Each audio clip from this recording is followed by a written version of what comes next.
Bueno, estamos otra vez reunidos. Recuerdo algo básico, soy Hilario Winarczyk, se pronuncia Winarczyk, mi apellido, y estamos aquí para la tercera parte del curso que hemos titulado Cómo elaborar un trabajo para un congreso o una revista académica, la redacción en ciencias sociales. Esta tercera parte se denomina estructura y forma del paper. Ya hemos quedado, acuérdense, en que paper es cualquier trabajo académico destinado a un congreso o una revista. Hemos dicho también que hay un uso más vago del término paper para un texto de trabajo, de discusión, para usarlo dentro del mundo laboral, en una empresa, etc. Pero acá hablamos de paper como texto académico. Ahora vamos a hablar de la estructura del paper. Veremos las formas que podemos considerar universales. Pero acuérdense, debemos aceptar siempre las normas específicas, particulares, de los congresos y revistas académicas. Recuerden, por estar fuera de esas normas pueden rechazar nuestra propuesta de participación. Siempre nuestro paper tiene que tener, en primer término, una portada, un título,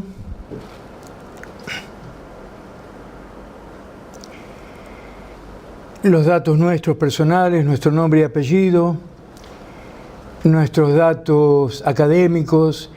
Yo pondría que soy doctor por la Universidad Católica Argentina. La fecha, solamente un mes y un año. La institución donde vamos a presentar esto. Y básicamente un título. Luego hay una costumbre. No es necesario cumplir con esto, pero es muy conveniente, que es ponerle al texto un epígrafe.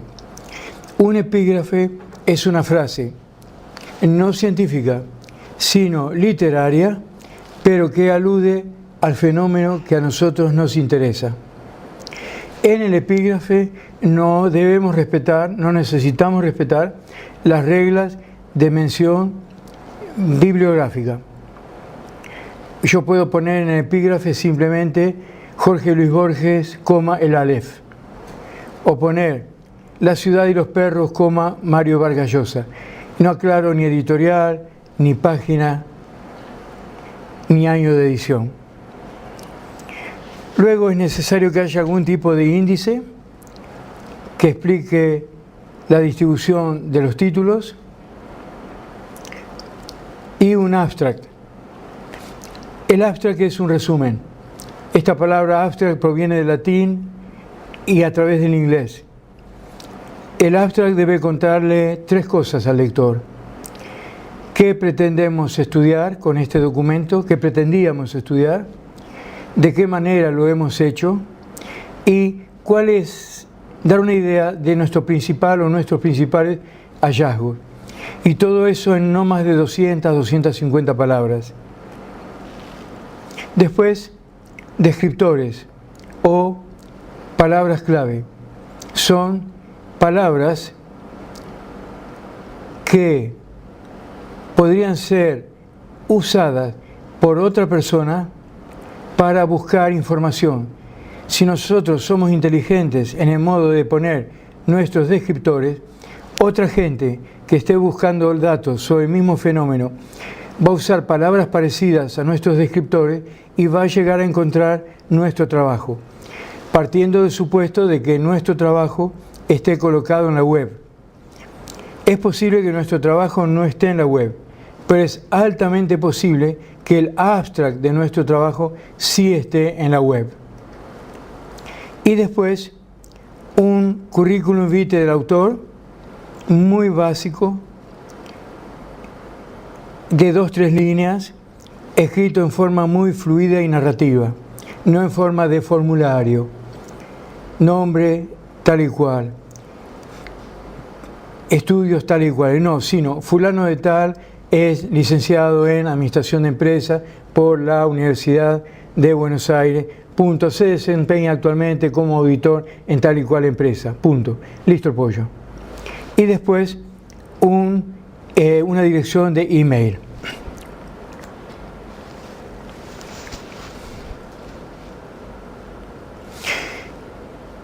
Luego viene el cuerpo del texto propiamente dicho. Este cuerpo tiene que tener 3 grandes momentos seguramente y tal vez un cuarto. Tiene que tener una introducción, un desarrollo y conclusiones. Las conclusiones pueden incluir unas recomendaciones. Veamos estos elementos. La introducción tiene que contarle al lector por qué nos interesó cierto tema, es lo que hoy hemos hablado acerca de ello como la situación problemática inicial, qué hemos estudiado, esto significa nuestros propósitos, hoy hablamos de esto como nuestros propósitos, desde qué enfoque, esto significa lo que hoy dijimos, nuestro marco teórico, cómo lo hemos trabajado, esto significa nuestra metodología. De otro modo, la introducción tiene que tener una situación problemática inicial, unos propósitos, un marco teórico, una metodología y fuentes de datos. Después, un título que se llama Plan de la obra, que es un título a partir del cual escribimos una prosa muy breve contándole al lector qué va a ver él a continuación. Esto tiene que ser hecho bien, con inteligencia, con arte, para que no parezca una mera repetición del índice. Y finalmente, agradecimientos.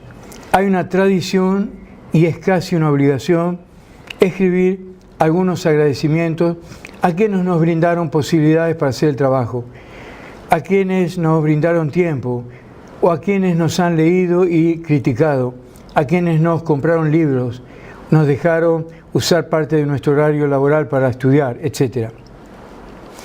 Luego viene el desarrollo en varios ítems. Cuando un texto es extenso, como una tesis, se divide en capítulos. Cuando un texto es un paper, se divide simplemente en varios títulos, en varios ítems. No obstante, es interesante tratar en cada uno de los títulos principales dentro del paper de que haya cierta estructura de tipo introducción, desarrollo, conclusiones. Aunque no usemos estas palabras, introducción, desarrollo, conclusiones, se debe notar en nuestro texto que ingresamos en un tema, lo trabajamos, extraemos conclusiones, nos retiramos, pasamos al siguiente. Esta estructura 1, 2, 3 tiene que estar presente. Luego debe haber un título destinado a las conclusiones. Ahí tenemos que contar nuestros principales resultados y también siempre qué nuevos problemas de investigación hemos descubierto y no hemos abordado, pero hemos visto que existen. Los dejamos para que otras personas los trabajen. Y eventualmente, si el problema que trabajamos tiene un costado muy práctico, podemos hacer algunas recomendaciones. Con las recomendaciones debemos ser cuidadosos. Si las hacemos, tienen que ser breves y muy prácticas. Siempre en las recomendaciones, cualesquiera fueran, hay una cosa que se llama un factor axiológico, o sea, un factor valorativo. Hay valores en juego. Entonces, todo lo que nosotros escribamos alrededor de datos empíricos, consulta de estadísticas, etc., es muy posible que sea compartido con nosotros por cualquier lector con independencia de sus valores. Pero cuando hacemos recomendaciones, inevitablemente estamos poniendo implícitos valores. Y eso puede hacer que ciertos lectores nuestros puedan coincidir en nuestros análisis de datos, pero no en nuestras recomendaciones. Cuando un paper va a estar destinado a ser evaluado por personas que nos tienen que calificar para pasar una materia, para recibirnos en una carrera, no nos conviene correr el riesgo de, por motivos valóricos, tener un conflicto con una mesa evaluadora. Pero en otros contextos sí podemos asumir ese riesgo, pero saber siempre que las recomendaciones llevan implícitas necesariamente tomas de posiciones acerca de asuntos que a la corta o a la larga son de tipo valórico. Hay situaciones que no, obviamente, o que escasamente, pero en general el tema de valores está muy presente cuando hacemos sugerencias para la acción. Una vez que hemos escrito el trabajo, vienen dos cuestiones. Vamos a hablar al revés acá. Bibliografía final. Siempre debe haber bibliografía al final. Todo el material que hemos mencionado en nuestro discurso debe todo él figurar al final con sus datos de autor, título, etc. Pero surge luego un problema si colocar o no apéndices o anexos. El consejo que les daría a ustedes es no apéndices ni anexos. Los apéndices y los anexos tienen solamente uno o dos lectores para nosotros, que están buscando un dato. Cuando nosotros hacemos un estudio para una empresa, sí tiene sentido poner apéndices o anexos, porque es posible que un gerente pase el trabajo a un ingeniero o a un contador y ellos van a tener que hacer un análisis minucioso de los datos del apéndice o los anexos. Pero en otros casos no. Nosotros no ponemos apéndices ni anexos. En cambio, todos los datos que podrían ir en apéndices y en anexos, que posiblemente sean en su mayoría de tipo estadístico, todos ellos, los más sustanciales deben ir adentro de nuestro texto, o adentro de nuestra prosa, o en cuadros, tablas, gráficos, alternando dentro de nuestra prosa, y evitar apéndices y anexos. La extensión del trabajo es importante aplicar en lo posible este criterio. En general, tratar de que la suma de la introducción y las conclusiones involucre un 10 a un 20% del texto y a su vez que la introducción sea más extensa que las conclusiones. Vamos a hablar ahora de las reglas del arte, la ingeniería y la técnica de la producción del texto.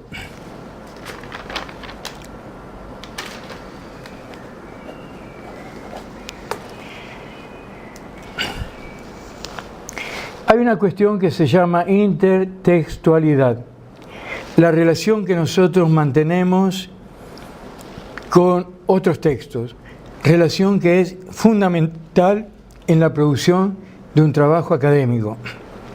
Eso significa que vamos a hacer citas textuales, o sea que vamos a copiar literalmente cosas escritas por otras personas, pero estas citas pueden ser breves o extensas.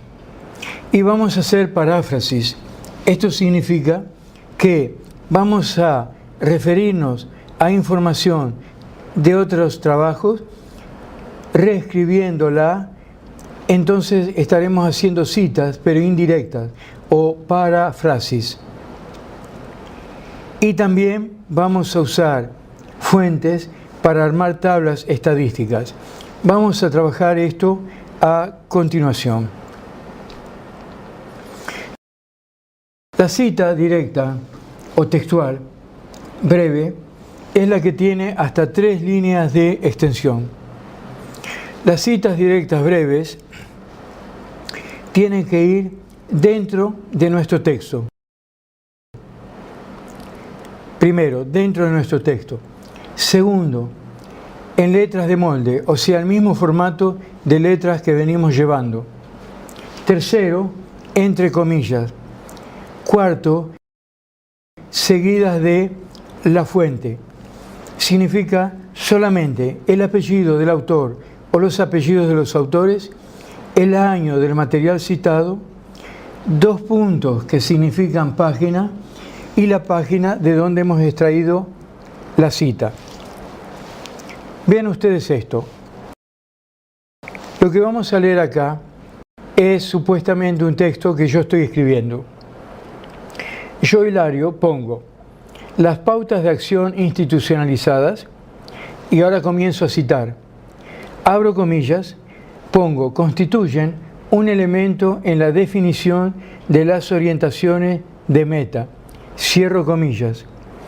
Abro un paréntesis, pongo Parsons, que es el apellido de un autor, 1951, que es el año de la pieza, 2 puntos, que significa página, 70, que es la página de donde copié, cierro paréntesis y sigo. Pero además definen la meta, la manera en que se pueden perseguir estas metas, fijando ciertos límites a la selección de los procedimientos o medios que podemos aplicar.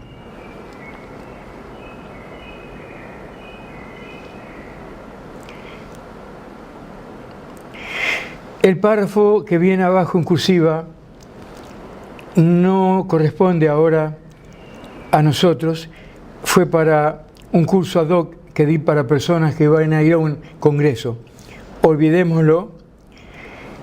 Digamos esto, luego en la bibliografía mi lector va a buscar en los títulos con letra P y va a encontrar Parsons, Tolkat, o sea, el apellido del autor, todo en mayúscula, el nombre todo en minúscula, el año de la pieza, 1966, porque es la edición que yo tengo, pero le aclaro al lector, edición original de 1951, el sistema social, editado en Madrid por Revista de Occidente.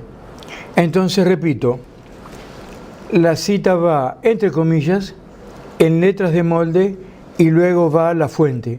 De la fuente no más que el apellido, el año de la pieza, 2 puntos y la página. Y los datos de la pieza van en la bibliografía. La cita directa extensa.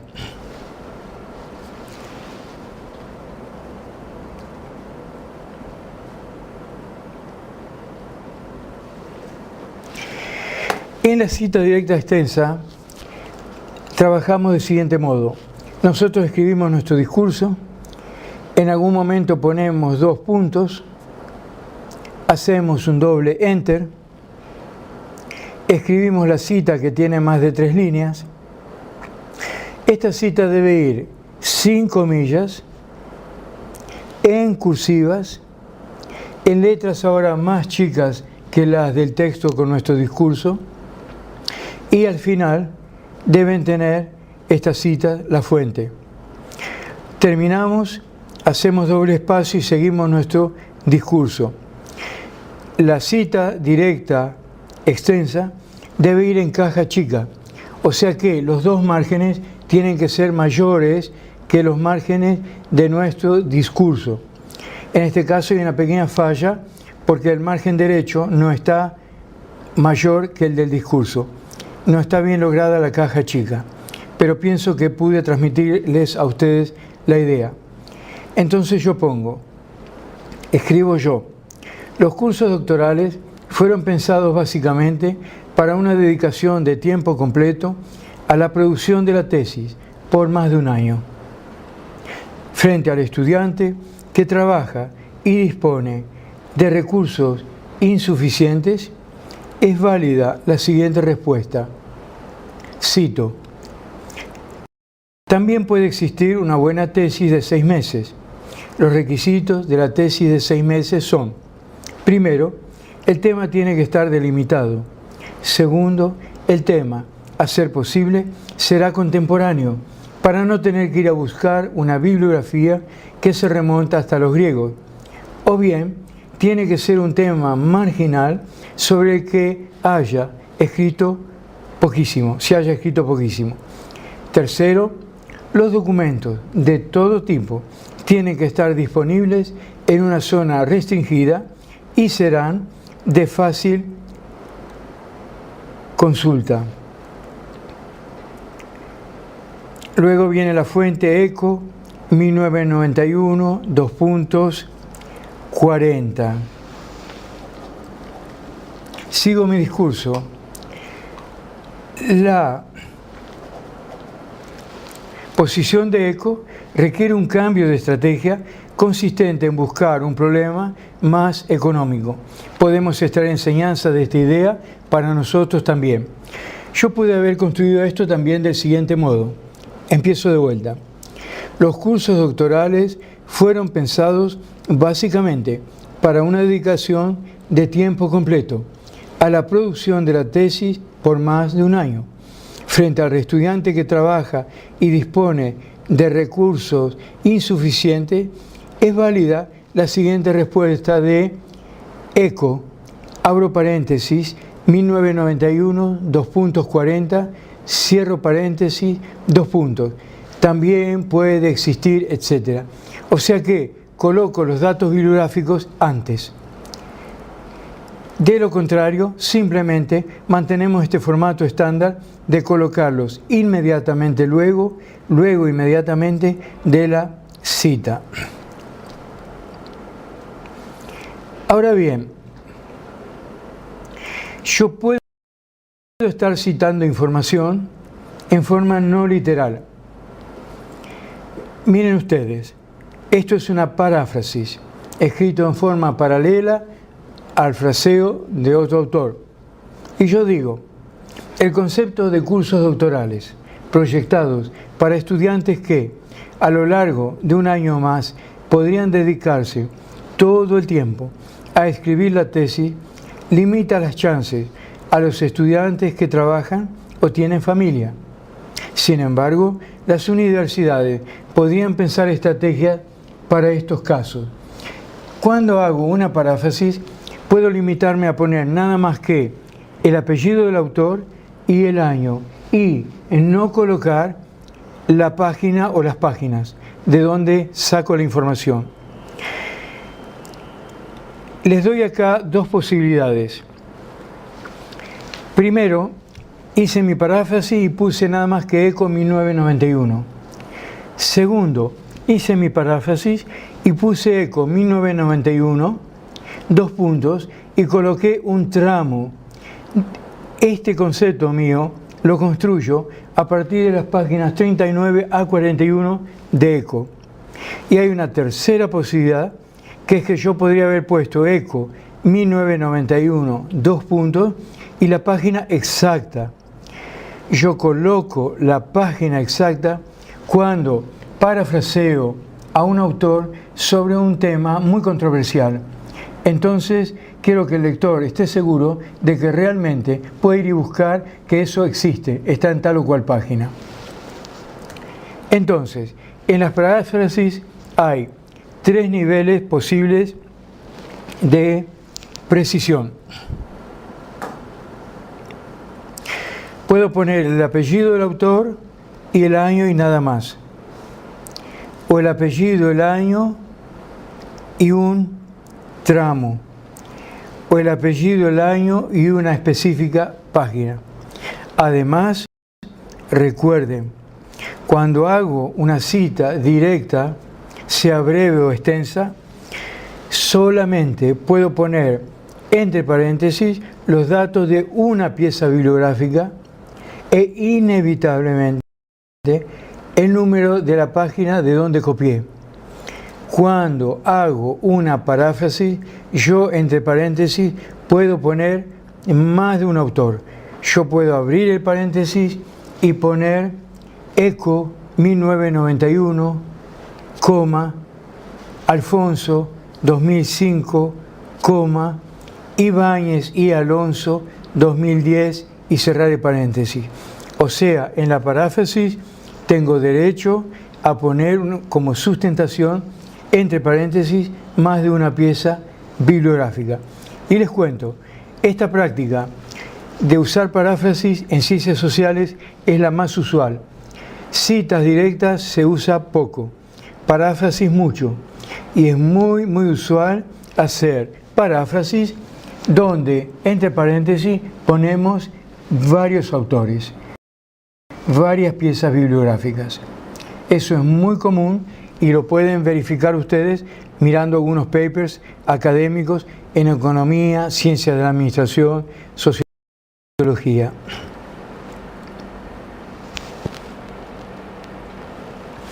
Ahora bien, ¿cómo poner fuentes al pie de las tablas?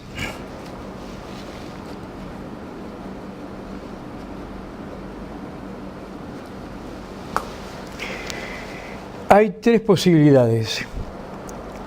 Nosotros ponemos una tabla, abajo ponemos la palabra fuente, 2 puntos, y resulta que yo tomé la información exactamente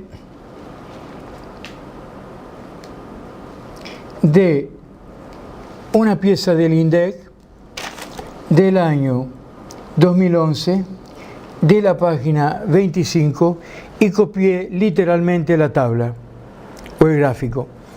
Entonces pongo la fuente y la página de donde copié. Ahora puede ser que yo haya construido la tabla por mi cuenta, pero con datos que extraje de esa fuente.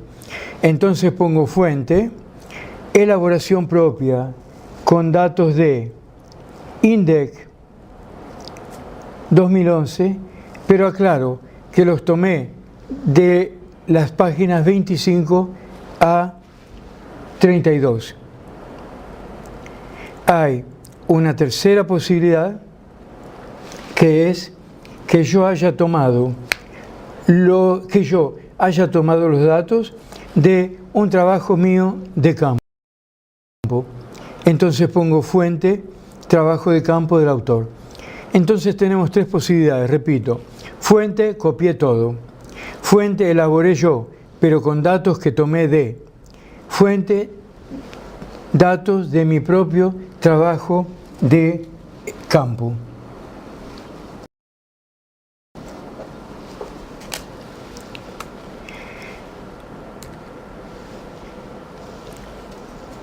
Hasta ahí hemos hablado de intertextualidad, la relación técnica que tenemos con materiales ajenos, producidos por otros.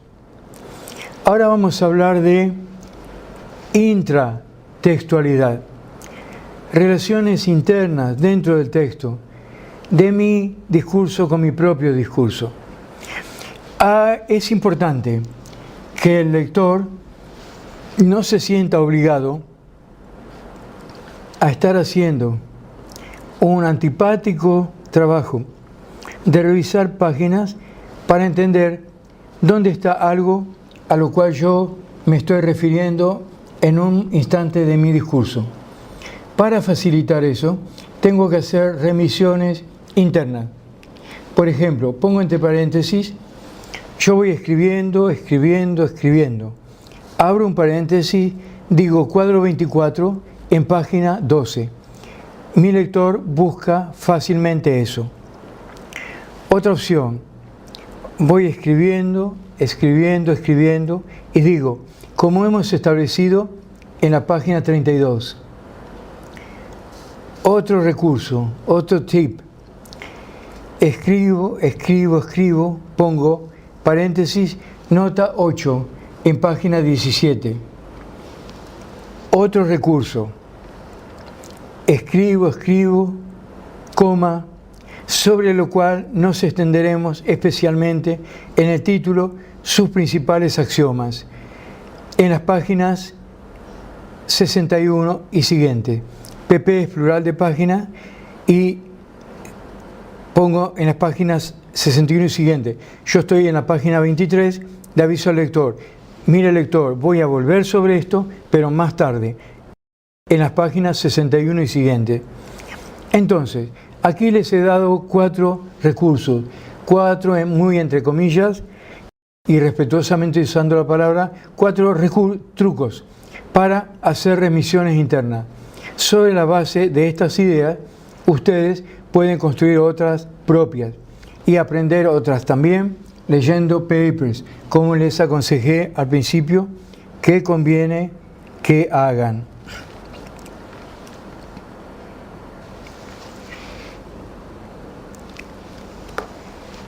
Algunas cosas ahora vamos a hablar de estilo, asuntos básicos de estilo. Oraciones.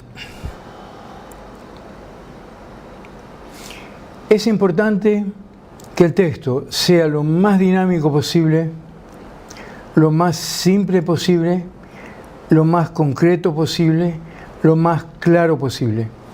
Hay algunos contextos académicos donde existe la costumbre de escribir textos muy crípticos. Esto forma parte de los códigos culturales de esos contextos. Son contextos muy específicos, pero fuera de ellos conviene escribir en forma simple, concreta y dinámica. Desde el punto de vista técnico, para lograr esto es importante escribir oraciones breves, oraciones que no tengan una extensión mayor a 3-4 líneas. Primera cuestión, oraciones breves. Oraciones sin demasiadas otras frases subordinadas adentro de ellas.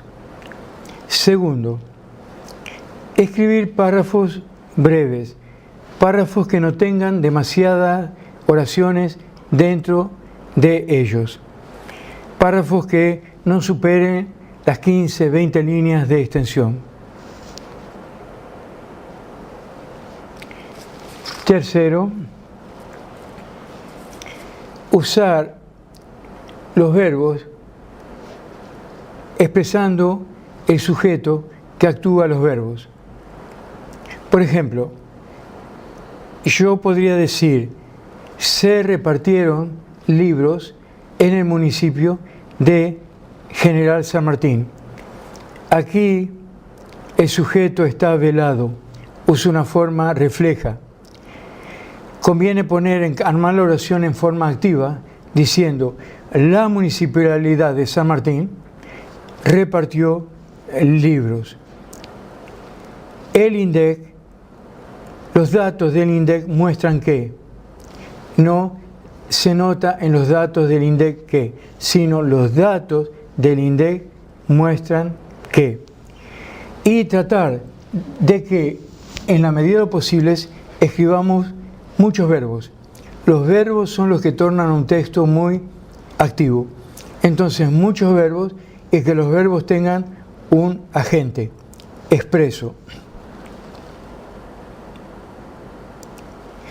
En ciertos momentos, cuidando de no hacerlo abusivamente, podemos escribir en primera persona de dos modos. Hay la primera persona en singular y digo, por ejemplo, creo que estos datos son suficientes para tal y cual cosa. Finalmente he llegado a la conclusión de que es primera persona singular. También puedo escribir en primera persona en plural. Se llama plural majestático. Es aceptado, consensuado dentro de la redacción académica hacer eso. Finalmente podemos arribar a la conclusión de que frente a las dificultades para aplicar esas entrevistas, hemos decidido cambiar nuestra estrategia de investigación. Estos usos de la primera persona, singular o plural, son válidos y son interesantes, pero debemos hacerlos pocas veces dentro del texto y en momentos donde sentimos que estratégicamente resulta por algún motivo interesante hacerlo. De lo contrario no, y sobre todo no abusar de este tipo de retórica. Abreviaturas.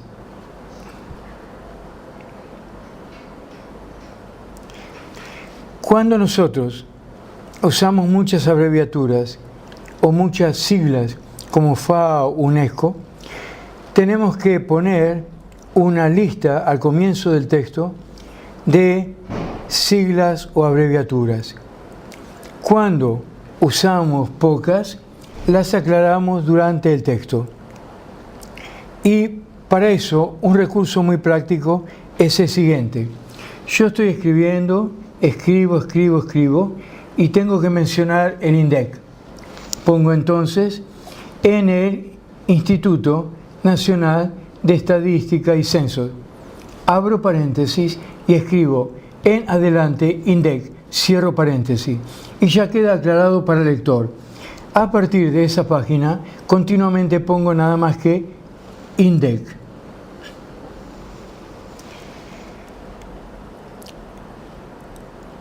Comas, guiones y paréntesis.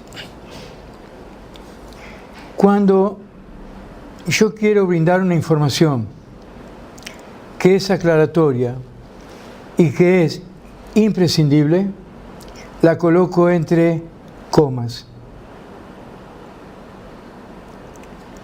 Raúl Fernández, coma, que tenía a su cargo esa gerencia, coma, ese dato es imprescindible y lo pongo entre comas. Cuando una información es importante, pero relativamente prescindible, va entre guiones. Guiones largos, no guiones cortos. Los guiones breves, a esos los usamos para separar números. Por ejemplo, 28 a 31, pongo 28-31. Pero, de otro modo, para encerrar una aclaración que es importante, pero hasta cierto punto prescindible, usamos guiones largos. Cuando queremos escribir una información que es interesante, pero bastante prescindible, usamos paréntesis. Y finalmente, cuando queremos escribir información interesante, bastante prescindible, pero que es extensa, que nos va a llevar más de 2 líneas de extensión, que va a fracturar mucho la secuencia de nuestro discurso, a esa información hay 2 modos de tratarla. Un modo es colocarla en una nota al pie de página. Otro modo de tratarla es eliminarla, no colocarla. O de lo contrario, colocarla, pero con una nota al pie de página. No nota al final del artículo, sino nota al pie de página. Cursivas y comillas. Cuando escribimos palabras que no pertenecen al idioma español y que no fueron hispanizadas, las escribimos en cursivas. Por ejemplo, partnership, la ponemos en cursiva. Pero master, que está hispanizado, lo escribimos en español master, le ponemos un acento en la A, por ser una palabra grave terminada en R, y no la ponemos en cursiva. Pero, en cambio, partnership, en inglés no hispanizado, la ponemos en cursiva. Las comillas las usamos, en cambio, para palabras propias de la cultura de un determinado circuito social o una subcultura, no en el sentido de cultura mala o fea o ordinaria, sino la cultura de un grupo, de un subsistema. Supongamos que estoy escribiendo algo acerca de fraude y algunos informantes míos, personas que yo entrevisté, usan la expresión cheque volador. Esa expresión cheque volador probablemente es necesario que yo la cite. Alguien dice, es muy común en este rubro emitir cheques voladores. Esa expresión cheques voladores es un modismo. A ese modismo lo coloco entre comillas. Entonces, las comillas para modismos, las cursivas para palabras en otro idioma que no el español y que no han sido hispanizadas.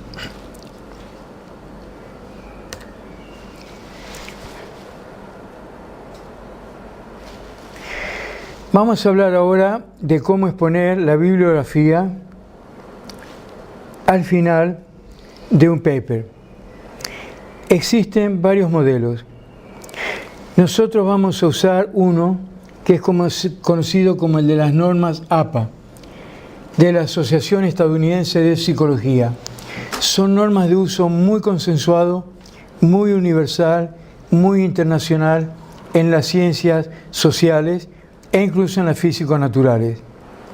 Vamos a ver solamente los principios más básicos.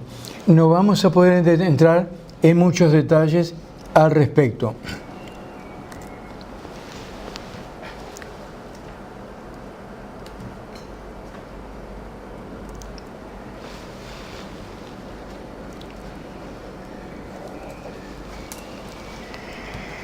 Vamos a hablar de 3 clases de situaciones en materia de exposición final de una bibliografía. Podemos hablar de citas de libros o de artículos y a su vez de artículos en revistas académicas o artículos en libros. Veremos a continuación los modos básicos para manejar este tipo de informaciones.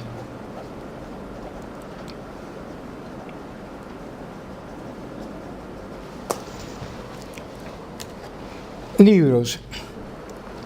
Cuando manejamos los datos de un libro, las claves son las siguientes.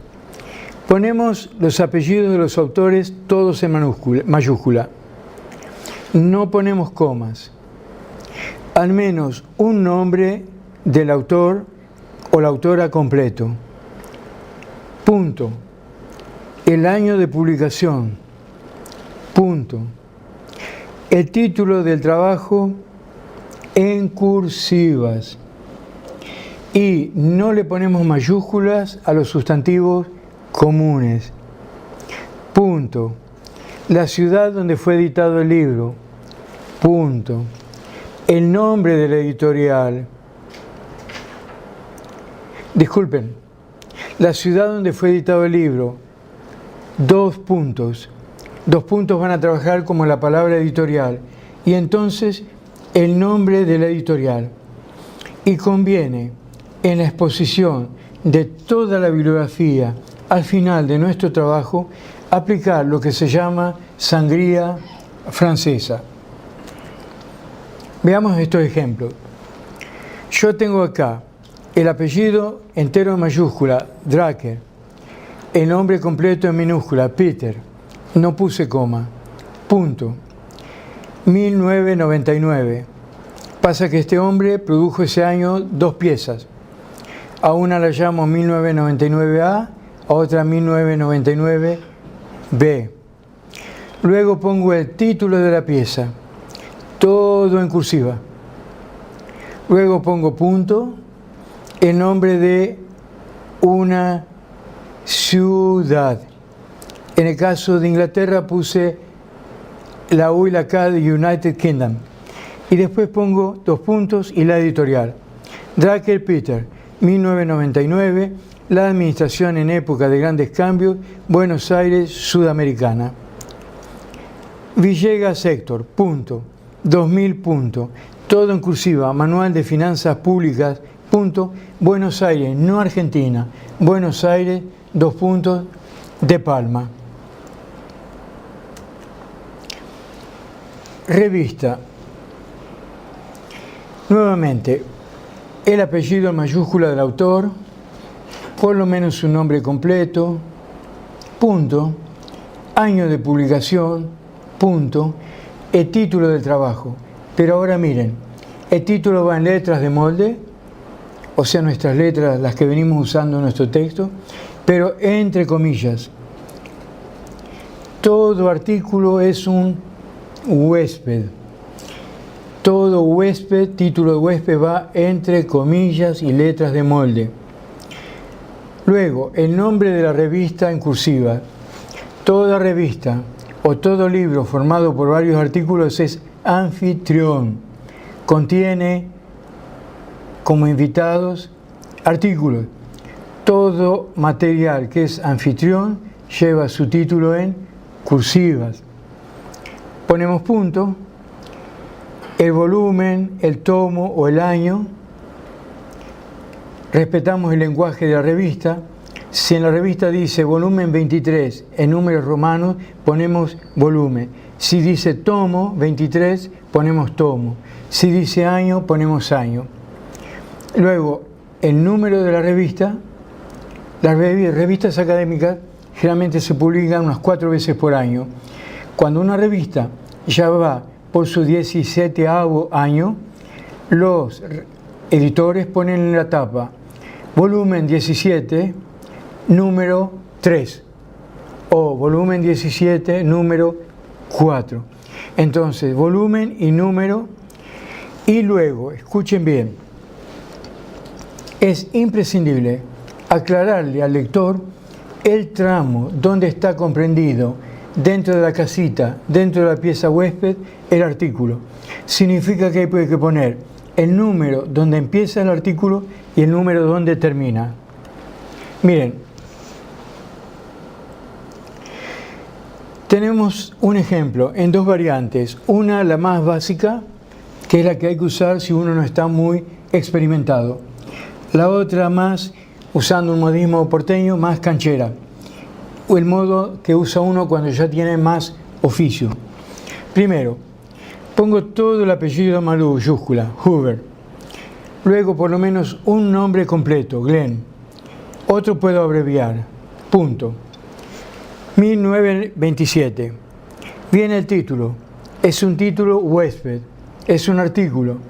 Va en letras de molde y entre comillas. Luego pongo in, o si no en español en, 2 puntos, el título de la revista, anfitrión, el anfitrión siempre en cursivas, volumen 17, número 1, páginas 130 a 132. Ahora, sería un artículo muy breve. Regularmente los artículos llevan más cantidad de páginas. Este otro modo es, si ya tengo más oficio, pongo el apellido y el nombre,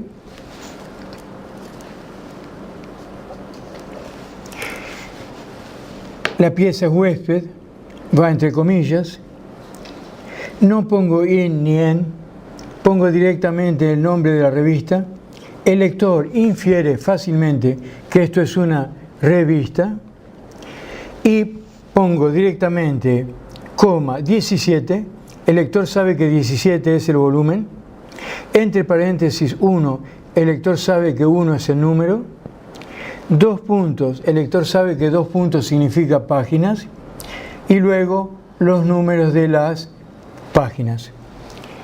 ¿De acuerdo? Pasemos ahora a un ejemplo con libro. Acá tengo un artículo, vamos a ver artículo dentro del libro. Nuevamente, apellidos de mayúscula, al menos un nombre completo, el año de publicación, el título del trabajo entre comillas porque es huésped, la expresión en, y ahora hay que poner los datos, apellidos y nombres de los compiladores. Apellidos en mayúscula, nombres en minúscula y el rol que se pusieron ellos: compilador, compiladores, editor, editores. El título del libro, anfitrión, va todo en cursivas, la ciudad donde fue editado, el nombre de la editorial y nuevamente, repito, siempre que es artículo, sea en revista o sea en libro, es imprescindible que en la bibliografía figure entre qué página y qué página está incluido el artículo. Ejemplo: Moreno Pacheco, apellidos, Pilar el nombre, punto, 2001, el año editorial. Es artículo, ergo es huésped, va en letras de molde entre comillas. En o in, decido o voy a usar siempre in o siempre en, un libro que lo coordinó una señora de Paz Báñez, sus apellidos, todo en mayúscula, Manuela A en minúscula, un nombre completo por lo menos, entre paréntesis le pongo coordinadora, que es lo que ella se puso. Si ella se puso editora, le pongo ed, punto. El título del libro que de Paz Ibáñez Manuela compiló. Es un libro que ella editó, pero que tiene 7 o 8 artículos adentro. El título es título de una pieza anfitriona, ergo va todo él en cursiva, es economía mundial. Pongo la ciudad, no pongo España, pongo Madrid, 2 puntos, ediciones Pirámide, y siempre pongo las páginas que contienen ese artículo. Páginas 2 puntos, 211 a la 242. ¿De acuerdo? Estas reglas, cuando uno capta la lógica que tienen detrás, son simples de poner en práctica. Uno nada más debe percibir una lógica bastante sencilla y básica que diferencia artículos de libros y artículos en revistas de artículos en libros. Yo aquí estoy ofreciéndoles a ustedes una cantidad de sugerencias bibliográficas en cuya lectura no voy a detenerme.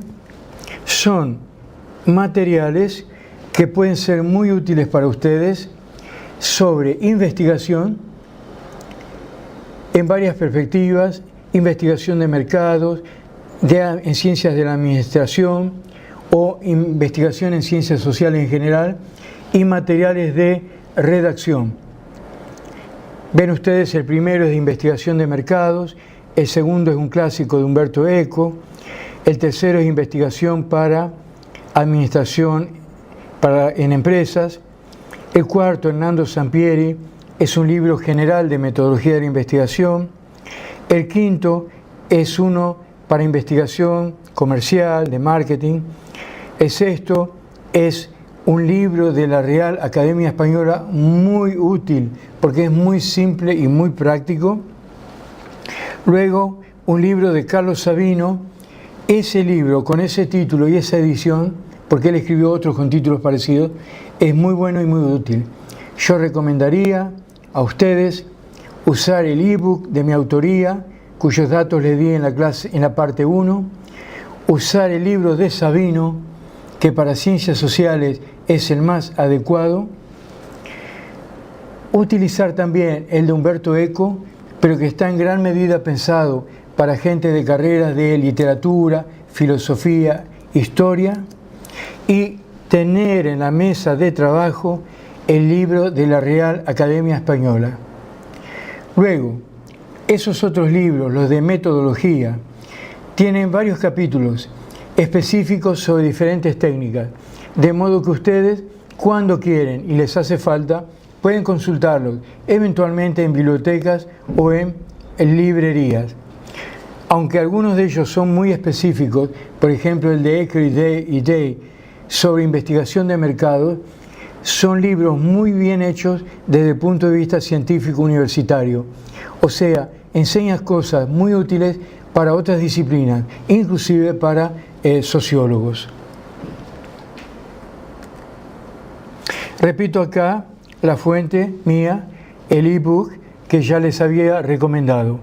Entonces insisto en que es bueno para ustedes usar mi ebook, el libro de Sabino, el libro de Humberto Eco, el libro de la Real Academia. Y luego, a su gusto y necesidad, según su gusto y necesidad, pueden llegar a consultar algunos de los metodológicos que les di antes. Nuevamente les doy acá ese paper mío, la estructura de la tesis, y enfatizo que puede ser de utilidad para ustedes. Y finalmente, llegados a este punto, hemos terminado esta caminata.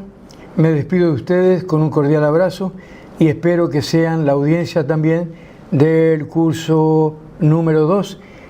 Este trataba de cómo escribir, el otro va a tratar de cómo exponer en público.